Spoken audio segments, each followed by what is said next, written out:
দারুণ ভাই, এটা কার বাসা? এটা কার বাসা মানে? আর আপনি কার বাসাতে আইছেন?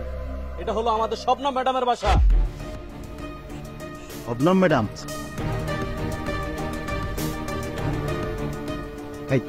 দেখো দেখছি, ইনি কি শবনম ম্যাডাম?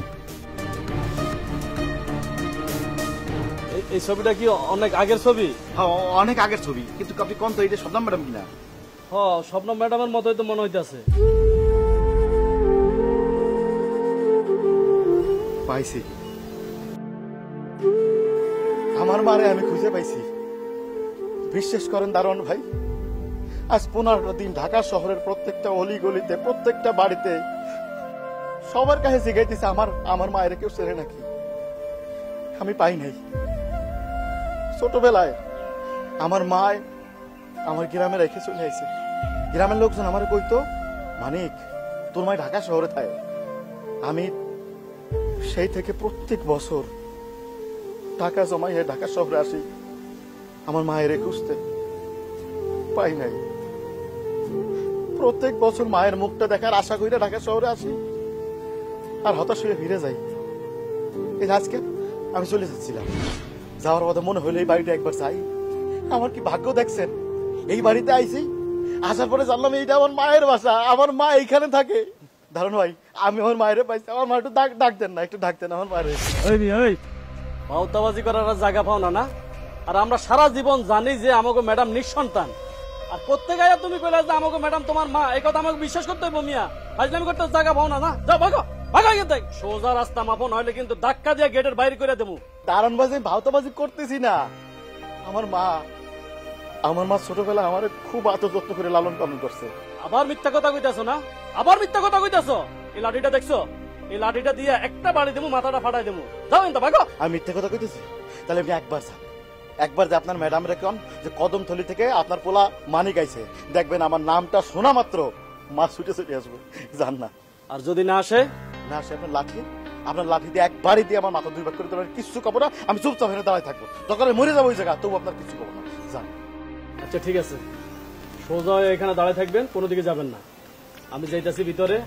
শুনেন, আমাকে শবনম ম্যাডাম রে তো আপনি শুনেন না? আমাকে শবনম ম্যাডাম রে অত্র এলাকার মানুষেরা বাঘের মতো ভয় পায়। যদি মিথ্যা কথা কইয়া থাকছেন না, তাহলে আমার আর কিছু করা লাগবে না। আমাকে শবনম ম্যাডামে আপনারা সাইজ করে দিব। সোজা এখানে খাড়াই থাকেন, আমি ভিতর থেকে আইতেছি।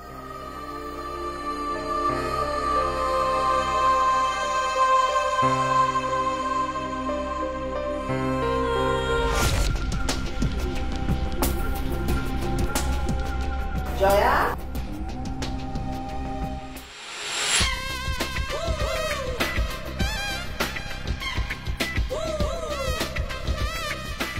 কাশিম সাহেবকে ফোন করে বলে দিও আমাদের রামপুরা টেন্ডারটা যেন কোনোভাবে হাতছাড়া না হয়।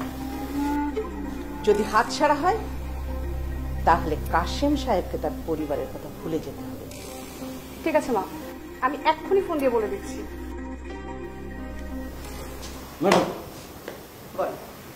ম্যাডাম, কদমতলী গ্রাম থেকে মানিক নামের একটা ছেলে আইছে। সে বলতেছে আপনি নাকি তার মা।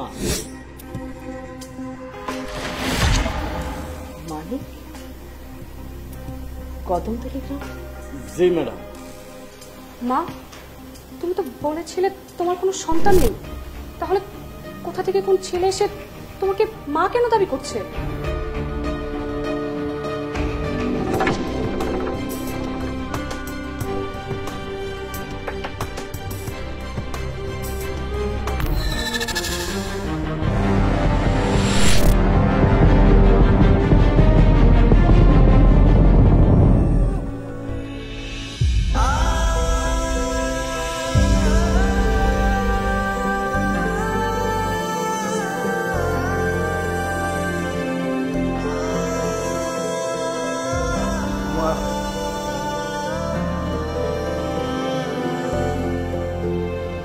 আমার বুঝ হওয়ার পরে আমি প্রত্যেক বছর টাকা জমাই একবার করে ঢাকা আইছি। ঢাকার অলি গলি সব জায়গায় আমার মারে খুঁজছি, পাই নাই। আমার মারে কোথাও পাই নাই। আজকে 22 বছর পরে আমার মারে পাইছি। আমার বুকের ভিতরে, আমার কলিজায় তোমার কষ্ট আজকে দূর হবে মা। ও মা, কথা কও লেখেন মা,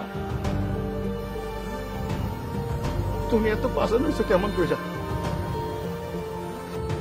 আমি তোমার মানিক, এই যে শুয়ে দেখো, আমি তোমার মানিক মা। আমি 22টা বছর যাবৎ অধীর আগ্রহে অপেক্ষা করছি কদিন আমার মায়ের মুখটা দেখবো, সেদিন আমার বুকে তোমার সব কষ্ট দূর হয়ে যাবে। দাঁড়ান ভাই, এই যে আমার মা, তার আজকে 22টা বছর যাবৎ আমি খুঁজছি। কথা কও না কেন মা? একবার কও মানিক বাজার, আমি তোর মা। কও মা, আমারে তোমার সাথে নিবা না?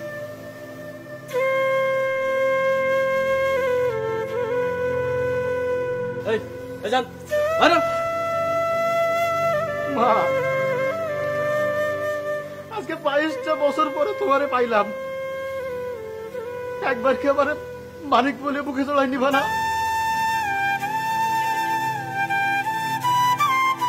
মা, মা একটা বার।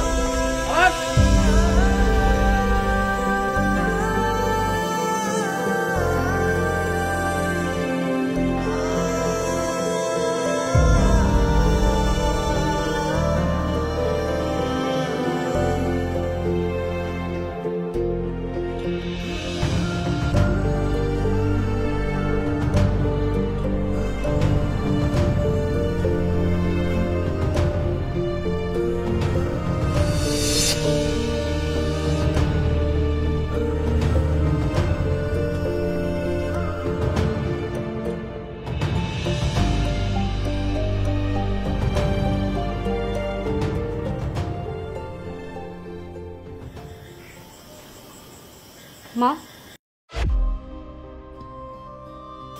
তোমরা বলেছিলে তোমার কোনো সন্তান নেই, তাহলে এই ছেলেটা বারবার তোমাকে মামা কেন বলছিল, আর এমন ভাবে কান্নাকাটি কেন করছিল? আমি যেটা বলেছি সেটা এখনো স্বীকার করছি, আমার কোনো সন্তান নেই। তাহলে এই ছেলেটা মিথ্যা বলার পরেও তুমি ওকে ছেড়ে দিলে? তুমি তো কাউকে এইভাবে ছেড়ে দাও লোক না মা। কিছু অতীত আছে, তাকে ছেড়ে দিতে হয়, তাই আমিও ছেড়ে দিয়েছি। তার মানে তুমি ওই ছেলেটাকে চেনো, আর ওই ছেলে তোমাকে মামা বলে ডাকছিল, তাহলে সত্যি তুমি ওর মা? না, পৃথিবীতে কোনো সন্তান ছাড়া কোনো নারীকে কেউ এইভাবে মা বলে ডাকতে পারে না। আর ওই ছেলেটার চোখ দেখে মনে হয়নি সে মিথ্যা বলছে। তুমি যতই মিথ্যা বলো না কেন মা, আমি তোমার কথা বিশ্বাস করবো না। আমি মিথ্যা বলিনি, ও আমার সন্তান না, ও আমার সতীনের সন্তান। কি বলছো মা? হ্যাঁ, আজ থেকে 22 বছর আগে ওই কদমতলী গ্রাম থেকে আমার এই দুটো হাত রক্তে রাখানো শুরু হয়েছে। তখন ছেলেটা অনেক ছোট। আমার স্বামী আমার সতীনের এই ছেলেটাকে নিয়ে আমার খুব সুখে সংসারটা কাটছিল, কিন্তু পারিবারিক কলহের জের হিসাবে আমার স্বামীকে দুর্বৃত্ত দ্বারা হত্যা করা হয়। আমি আমার স্বামীকে অনেক ভালোবাসতাম। আমার স্বামী খুন হয়েছে, আমি সহ্য করতে পারিনি। তখন আমি নিজে হাতে এক এক করে আমার স্বামীর সমস্ত খুনিকে আমি হত্যা করি। তারপর আমি ঢাকা শহর চলে আসি, আর কখনো আমি পিছনে ফিরে তাকাইনি। কিন্তু আজ 22 বছর পরে যখন পেছনে ফিরে তাকাল, তখন আমার ছোট্ট সোনামণিটা অনেক বড় হয়ে গেছে, অনেক বড় হয়ে গেছে। তাহলে মা, তুমি ওকে তাড়িয়ে কেন দিলে? ও তো তোমার কাছে মায়ের অধিকার চাইতে এসেছিল, মায়ের মমতা চাইতে এসেছিল, যেই মমতা থেকে সে এত বছর ধরে ছিল। আমি কি করে ওকে মায়ের মমতা দেব? তুই বল না, আমি কি করে ওকে মায়ের মমতা দেব? আমার মাতৃত্ব বোধে প্রতিহিংসার আগুনে দাও দাও করে জ্বলছে। কি করে আমি ওকে স্নেহ দিয়ে ভালোবাসা দিয়ে আমার বুকে টেনে নেব? আমি যে মাতৃত্ববোধ হারিয়ে ফেলেছি।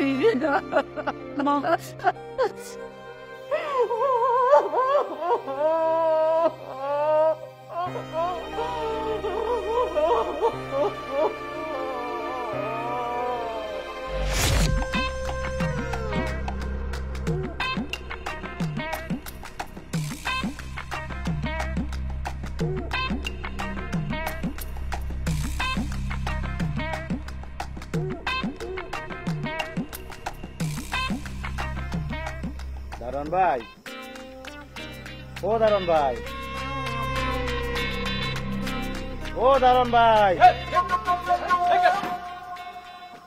এই মেয়ে, এত রাইতে আবার গেটের সামনে আছে ভাই, বারে গেটের সামনে কি? হ্যাঁ বাইরে কিন্তু বাইরে। আপনি এটা কি কইতেছেন দারোয়ান ভাই? এইটা আমার মায়ের বাসা, আমি এখানে তো আসবোই। যতবারই তাড়াই দিবেন ততবার আমি ছুটে ছুটে এখানে আসবো। এই কিসের মা? হ্যাঁ কিসের মা? আমাকে ম্যাডাম আপনারা সন্তান মিলে পরিচয় দিছে? আচ্ছা কন্ত, আমাকে ম্যাডাম আপনারা দেখে যে চোখের পানি ফেলাইছে, চোখের পানি ফেলায় কান্না করছে, এরপরে আবার আপনারা এখান থেকে চলে যাইতে কইছে, ব্যাপারটা কি একটু খুলে কন্ত ভাই? দারোয়ান ভাই, আপনি জানেন না আমার মা আমারে কি পরিমাণ ভালোবাসতো। আমি যাতে কষ্ট না পাই, আমার জানি গ্রামের কেউ কিছু না কয়। গ্রামে ছোটবেলায় পোলাপানদের সাথে দৌড়াদৌড়ি করতে গেলে পড়ে যায়, এখনো পোলাপান আমার ধাক্কা দিলে আমি ব্যথা পাই, কষ্ট পাই। এই জন্য আমার মা আমার সবসময় চোখে চোখে রাখতো, আমার একা কোনো চোখে ছাড়তো না। আমার মা যে আমার কি পরিমাণ ভালোবাসতো এটা আপনি বুঝবেন না দারোয়ান ভাই, বুঝবেন না। আচ্ছা সে কি আসলে আপনার মা? আচ্ছা দারোয়ান ভাই, আপনার কি মনে হইতেছে আমি মিথ্যা কথা কইতেছি? আমি যদি মিথ্যা কথা কইতাম তাহলে কি আমার মায় প্রতিবাদ করতো না? আমার মায় কিছু না করে চলে যেত। আরেকটা কথা, উদাহরণ, আপনি কি আমার মায়ের এখানে মেলা দিন ধরে চাকরি করেন? আপনি কিছু কইতে পারবেন যে আমার মায় এমন করে বদলায় গেছে কেন? আমার মায় তো এইরকম ছিল না। ও হয়তো জানে না আমাকে ম্যাডাম এই শহরের একজন ভয়ঙ্কর সন্ত্রাস, এই জন্যই হয়তো বা এই কথাগুলা বলতেছে। ম্যাডাম অস্বীকার করলেও কিন্তু এই ছেলের কান্না দেখা মনে হইতেছে সত্যি সত্যি এই ছেলে ম্যাডামেরই পোনা। উদাহরণ কি ভাবতেছেন? একটা কথা রাখেন না ভাই, আপনি গেটটা একটু খুলে দেন না, আমি ভিতরে আপনার পাশে বসে থাকবো। সকালবেলা যখন আমার মা আসবে আমি আমার মায়ের পা ধরে জড়াইয়ে ধরে কব হচ্ছে আমি কি দোষ করছি মা, আমার তুমি বুকে টেনে কেন নিচ্ছ না? আমি আমার মায়ের পায়ে ধরে যদি এরপরে কই আমার মা আমার বাড়িতে নিব, আমার একবার ভিতরে যাইতে দেন দারুন ভাই। ভাই আপনার আল্লাহ দোয়াই লাগে, আপনি এখান থেকে চলে আসেন। আমি আমার ম্যাডামের হুকুম ছাড়া আমি কিচ্ছু করতে পারবো না ভাই, তো জানতো ভাই, এখান থেকে চলে যান, যান। গেট খুলবেন না? তাই তো গেট খুলবেন না? ঠিক আছে, আপনার গেট খোলা লাগবে না, আমি এইখানে বসে থাকবো। আমার মায়ের সকালে যখন বেরোবে তখন মার সাথে কথা কয়ে তারপরে দেখবো বোঝাপড়া।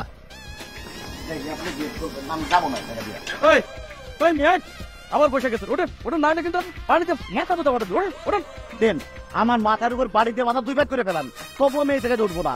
আমি এই জায়গায় বসে থাকবো, সারা রাত বসে থাকবো। আমার মা যখন সকালে বেরোবে মার সাথে কথা কয়ে তারপরে আমি বুঝবো যে আমি যাবো কি যাবো না। আচ্ছা শুনেন, আপনাদের দেখে কিন্তু খুব ভালো মানুষ মনে হইতেছে, তাই আপনাদের গেট খুলে ভিতরে বইতে দিতেছি। কিন্তু কথা একটা, সকালবেলা যখন গেট খুলে দেবো না তোর সাথে সাথে কিন্তু আমরা বাইরে যেতে হইব। সেই যে সকালে দিয়ে যাবেন গেট খুলে, ঠিক হইলে না মানে আপনি যা করেন তাই যাবে। আচ্ছা ঠিক আছে খেলা।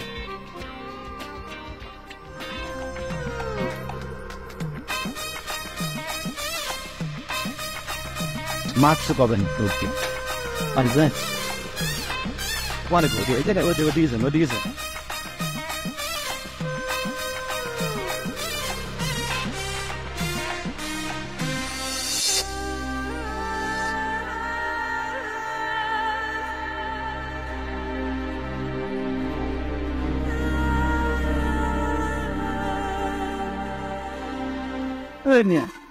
আপনি তো আমার চাকরিটা না গিয়ে ছাড়তেছেন কেন ভাই? আরে মেয়ে, আপনারা ভালোবাসা আপনারা আমি গেটের ভিতরে থাকতে দিছিলাম, আপনি সকালে উঠে চলে যাবেন, আর সকালে না যায় আপনি কি করতেছেন? বাড়ির দিকে তাকায় রয়েছেন। আরে মিয়া, আমার ম্যাডাম যদি জানতে পারে আপনি এখনো এই বাড়ির ভিতরে আছেন, তাহলে আমার চাকরিটা থাকবো আপনি কোন?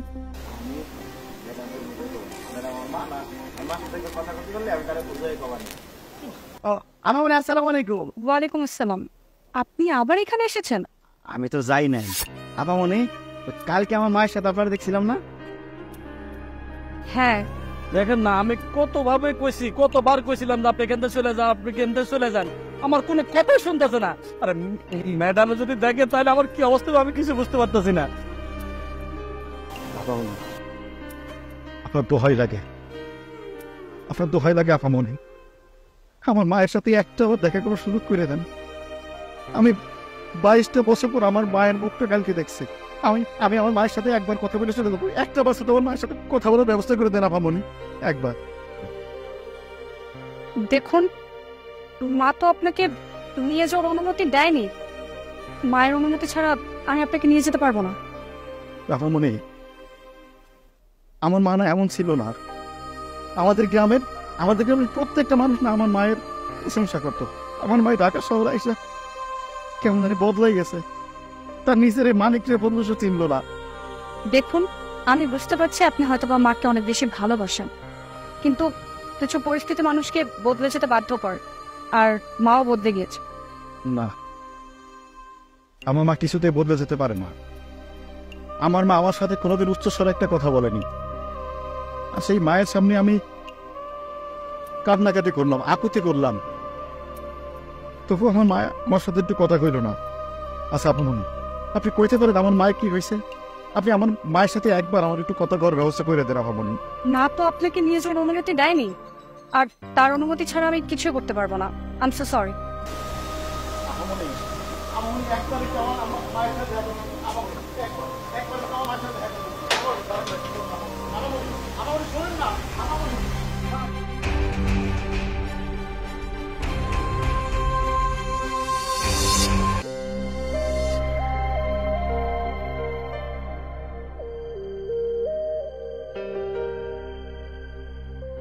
জানো মা, ওই ছেলেটা আজকে আবার এসেছিল।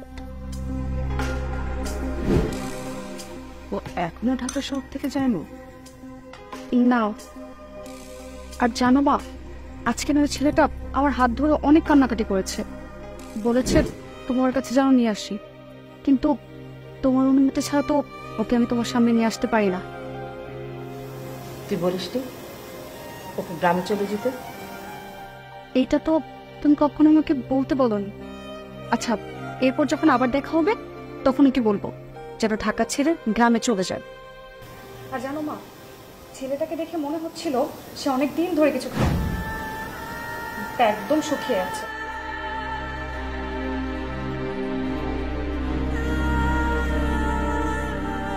কি হলো মা? কেন? মা, মা,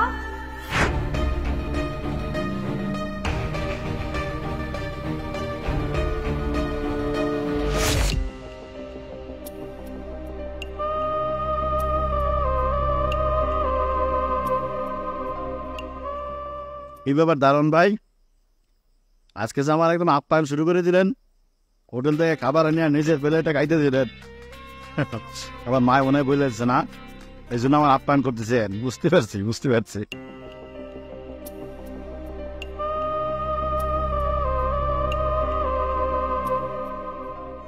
দারুণ ভাই, একটা কথা মানেন, ছোটবেলায় আমার না খাওয়াই আমার মা কিছু খাইতো না। আমি যদি রাতের বেলা কোনোদিন ঘুমাই চাইতাম, আমার মা আমার পাশে বসে থাকতো, কখন আমার ঘুম ভাঙতে। আমার ঘুম ভাঙার পরে মা আগে আমার খাওয়াইতো, এরপরে মায়ে নিজে খাইতো। আচ্ছা, আমাকে ম্যাডাম কি আপনার আপন মা? আপনার চাইতে আপন মানে? আমার আপন মা থাকলেও আমার এত আদর যত্ন স্নেহ করতো না। আমার সৎ মা হইয়া সে আমার এত আদর যত্ন স্নেহ করছে, আমি আমের তো পর্যন্ত কোনোদিনও ভুলবো না। মানে আমাদের ম্যাডাম আপনার সৎ মা? কি ব্যাপার দারোয়ান ভাই, সৎ মা শুনে এরকম চমকে গেলেন কেন? নিজের মা আর সৎ মা কোনো পার্থক্য আছে? মা তো মাই হয়। স্বাধীন ভাই, আপনার সৎ মায়ের প্রতি ভালোবাসা দেখে আমি বুঝতে পারছি আপনার সৎ মা মানে আমাকে ম্যাডামে আপনার কত আপন করে নিছে। আমার ঘরেও একজন সৎ মা ছিল, এসে দারোয়ানি পোশাক, দারোয়ানি করে আমি ভাত খাই, কিন্তু আমার বাপের টাকা পয়সা কোনো কিছুর অভাব ছিল না। কিন্তু আমার সৎ মা আমার সহ্য করতো না, আমার মোটও দেখতে পারতো না, দিন দেয় 24 ঘন্টা শুধু জ্ঞান জ্ঞান জ্ঞান জ্ঞান জ্ঞান জ্ঞানে করতো। ওরা একদিন সহ্য করতে না পাই না, আমি বাড়ির থেকে বাইরে চলে যাই, এখানে আয়া এই দারোয়ানের চাকরিটা পাই। এরপর থেকে দারোয়ানি করে ভাত খাই আর এখানে পড়ে থাকি, কোথাও যাই না ভাই। মন খারাপ করেন না ভাই, সব মা তো একরকমের হয় না, সব সৎ মাও একরকম না। আমার মা যেমন কত ভালোবাসে, এরকম মানা দুনিয়ার একটাও নাই মনে হয়। সানন ভাই, প্রথম আপনারা যেদিন দেখছিলাম না, সেদিন কিন্তু আপনারা খুব খারাপ ভাবছিলাম, কিন্তু আপনার মায়ের প্রতি ভালোবাসা দেখে আমার বুকটা বইরা গেছে ভাই। কিন্তু ভাই, আমি আপনার জন্য কিছু করতে পারব না, সেই ক্ষমতা আমার নাই। সেটা কয়েছে দারুণ ভাই, আপনি করতে পারবেন না? আপনি ইচ্ছে করলে আমার জন্য অনেক কিছু করতে পারবেন। এই যে আজকে আপনি আমার খাবার এনে খাওয়াইছেন, আপনি জানেন আমার কাছে কোনো টাকা পয়সা নেই, গত 2 দিন ধরে আমি কিছু খাই নাই, শুধু পানি খাইছি। আমি আমার মায়ের এখান থেকে কোনোদিনও যাব না, আমার মায়ের ছাড়া আমি দূরে থাকতে পারবো না।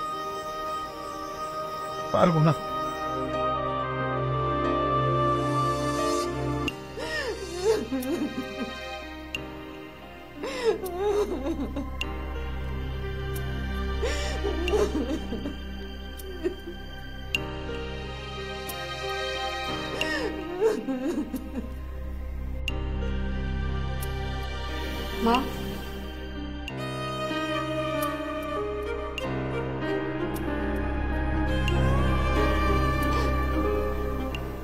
জানিস যা, কোনো কারণে যদি আমার মালিকের শরীরটা খারাপ হতো, ও যদি খেতে না পারতো, তাহলে আমার মুখ দিয়ে খাওয়া দাওয়া ঢুকতো না। সেই ছেলে আমার কয়েকদিন না খেয়ে আছে, এই কথা শোনার পরে আমার মুখ দিয়ে খাবার ঢুকলো না। মা, আমার মনে হয় কি সে আবার কাল আসবে। সে যদি কাল আসে তাহলে আমি তোমার কাছে নিয়ে আসি। না না না, ওকে কিছুতে আমার বুকের আশেপাশে আনবি না। আমি ওকে এখন স্নেহ মায়া মমতা কিছুই দিতে পারবো না। যে কোনো সময় ফাঁসির দড়ি অথবা বুলেটের আঘাতে আমার মৃত্যু হতে পারে। আমি যদি ওকে বুকের কাছে নিয়ে স্নেহ মায়া মমতা দিয়ে আবার ওকে ভালোবাসা দিই, তাহলে আমার কিছু হয়ে গেলে ও কষ্ট সহ্য করতে পারবে না। আর ও যদি কষ্ট সহ্য করতে না পারে, আমি পারবো না। আমি তো মনে করেছিলাম ও আমাকে ভুলে গেছে। তুমি সৎমা হয়েও তাকে যেই ভালোবাসা দিয়েছ, মাতৃ স্নেহ দিয়েছ, সেই স্নেহের টানে সে তোমার কাছে আবার ফিরে এসেছে। কিন্তু ও তো জানে না ওর মা এখনো অপরাধ জগতের সাথে জড়িত। অপরাধ জগতের একটা মানুষ।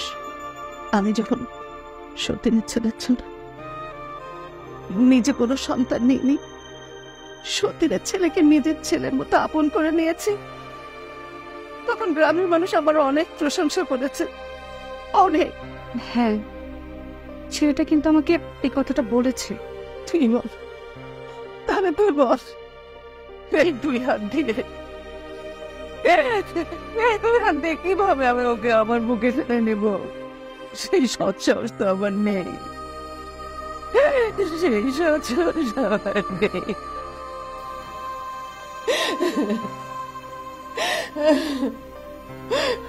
কাল যদি ওর সাথে দেখা হয় তাহলে ওকে বেশ কিছু টাকা দিয়ে গ্রামে চলে যেতে বলবি। ও যেন ওই টাকাগুলো দিয়ে ওর জীবনটা আরামায়েশে কাটিয়ে দিতে পারে। আর বলবি ওর মাকে যেন ভুলে যায়, আমাকে যেন মনে না করে।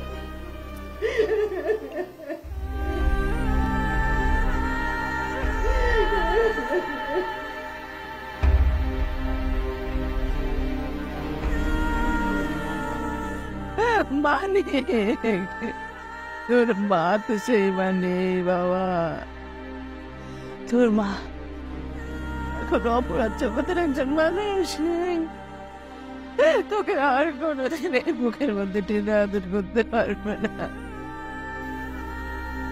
তোর সেই মাকে হারিয়ে ফেলেছিস তুই। মানিক, মানিক রে।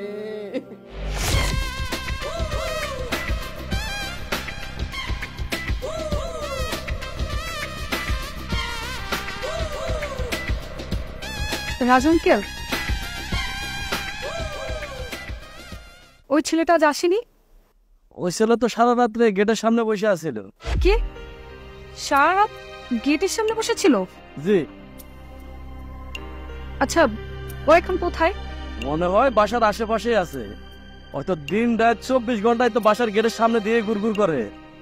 এবার কি কয় জানেন, ওই কইতাছে ওর মারে ছাড়া এই বাড়ির সামনের থেকে কোনোদিনও যাইব না। দরকার হলে ওরা যদি মারতে মারতে মাইরেও ফালান, তাও নাকি এই বাড়ির সামনের থেকে যাইব না ওর মারে ছাড়া। যাই দেখেন আশেপাশে কোথাও বয়ে বয়ে কানতাছে আর মা করতেছে। আচ্ছা ঠিক আছে, আপনি দাঁড়ান, আমি খুঁজে আনতেছি। ডাঙ্গার, আপনার যেতে হবে না, আমি খুঁজে দেখছি। আচ্ছা আপনি কাজ করেন। আচ্ছা যাই।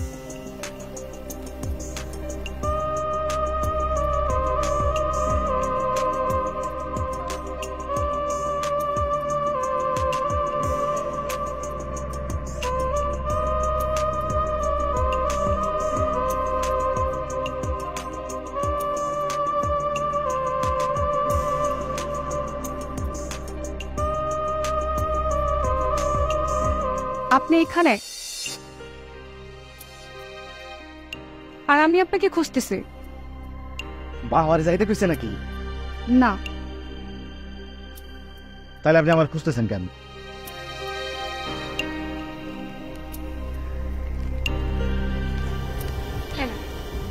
ধরুন, এখানে অনেকগুলো টাকা আছে, এগুলো নিয়ে আপনি গ্রামে চলে যান।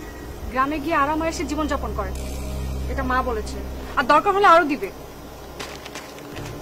এই টাকা পয়সার আমার দরকার নেই, আর আমার এসে জীবনের আমার দরকার নাই। আমার মায়ের দরকার, আমার মায়ের ছাড়া আমি কোথাও যাবো না। দেখেন, একদমই পাগলামি করবেন না। মা যেটা বলেছে সেটা শুনলে আপনার জীবনে অনেক ভালো হবে। আর আমার এসে জীবন 22 বছর পর আমি আমার মারে ফিরে পাইছি। আর আমার মা আমার টাকা দিয়ে কয় গ্রামে যে আরামে এসে জীবন কাটাইতে। আমার আরামে এসে জীবন দরকার নাই, আমার সুখ শান্তি দরকার নাই। বাবা মনে আমার মায়ের দরকার, আমার মায়ের কয়ে দিয়ে। আমার টাকা পয়সার সুখ শান্তি দরকার নাই। আমার সুখ শান্তি কই জানেন? আমার মায়ের মমতায়। প্লিজ আমার মারে কয়ে না, আমার মায়ের মমতা তো ফিরাই দেয়।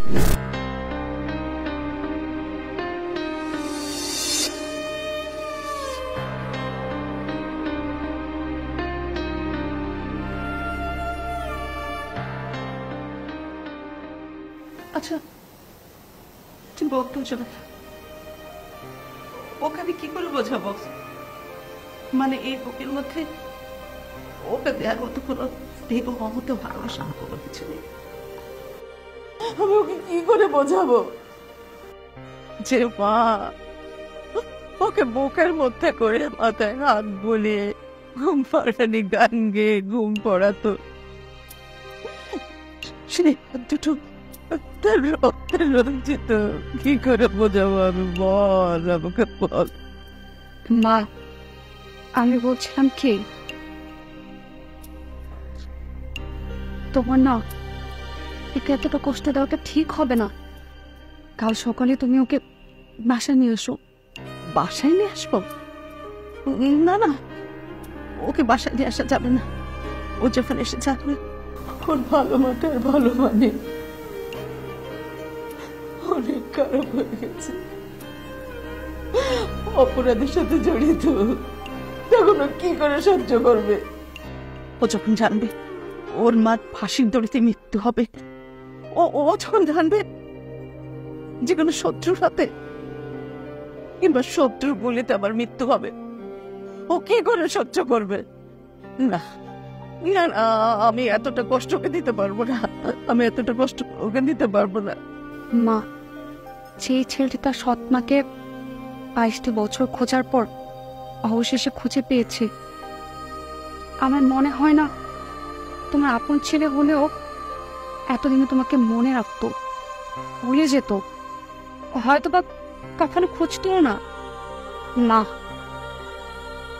আমি বলছিলাম কি, পরিস্থিতি যাই হোক না কেন, তোমার ওকে নিজের থেকে দড়ি সরিয়ে দেওয়াটা না একদমই ঠিক হবে না। আমাকে একটু একা থাকতে দে, আমি একটু ভেবেচিন্তে দেখি কি করা যায়। ও যখন আমার ছেড়ে যাবেই না, তাহলে কাল সকালে যে কোনো একটা সিদ্ধান্ত নিতেই হবে। আমি আরো কষ্ট সহ্য করতে পারছি না, আমি আর কষ্ট সহ্য করতে পারছি না।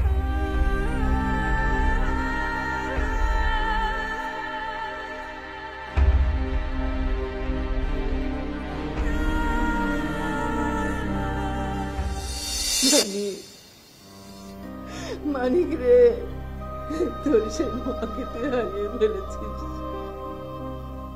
যে মা তোকে ঘুম পড়ানি, কান গিয়ে ঘুম পড়াতো।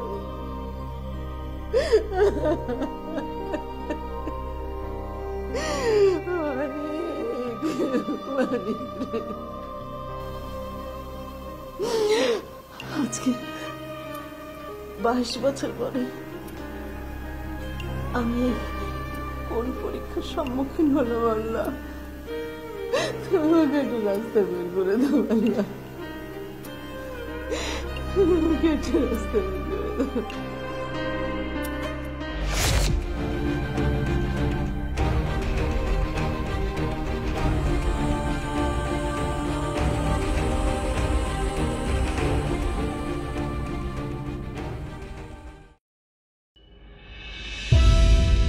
মা, তুমি কই যাইতেছো? হাত খোড়া? ও মা, তোমার হাতে হাত করা কেন? আমার বাড়ি নিয়ে কই যাইতেছেন? আমার মা কি করছে? ইনি আপনার মা? যে তা আপনার মাকে জিজ্ঞেস করুন উনি কি করেছে। ও মা, তুমি কি করছো যার জন্য পুলিশ তোমার হাত করা দিয়ে নিয়ে যাচ্ছে? তুমি তো কোনো অন্যায় করতে পারো না। আপনি কি জানেন আপনার মায়ের এই দুটো হাত কত মানুষের জীবন কেড়ে নিয়েছে?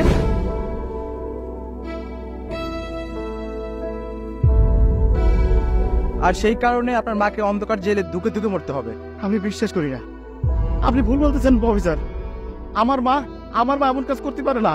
ও মা, তুমি সত্যি করে কও তো মা, তুমি তুমি তুমি তুমি কও যে আমার মা এত বড় খারাপ না? আমার মা পৃথিবীর শ্রেষ্ঠ মা, আমার মমতাময় মা এই ধরনের ভুল করতে পারে না। আমারে মাফ করে দিস বাবা, আমি যে তোর আগের মা নেই রে, যে তোরে ঘুম পড়ানি, গান গেলে বুকের মধ্যে ঘুম পড়াইতো। হয়তো আমার ফাঁসি হবে, নাহলে যাবত জীবন। এরা আমার জন্য অপেক্ষা করিস না বাবা, তুই গ্রামে চলে যা, তুই গ্রামে চলে যা বাবা। হয়তো তোর সাথে আমার আর দেখা হবে না, এই শেষ দেখা। না মা, আমি তোমার ছেড়ে কোথাও যাব না, আমি তোমার ছেড়ে কোনো জায়গায় যাব না। তোমার ফাঁসি হোক, জেল হোক, তোমার যদি জেল জরিমানা হয় তোমার জেল, আমি সারা জীবন তোমার জেলের সামনে থাকবো, তবু আমি তোমার ছেড়ে যাবো না। তুমি জেলে দেখবে আর আমি বাড়ি থেকে আরাম আয়েশ করবো? হবে না মা, কোনোদিন হবে না। তোমার যদি জেল হয় আমি সারা জীবন তোমার জেলের সামনে থাকবো, তবু আমি গ্রামে থাকতে পারবো না। ও মা, একটাবার তুমি আমার মালিককে ডাক দাও মা। মালিক রে, মালিক রে।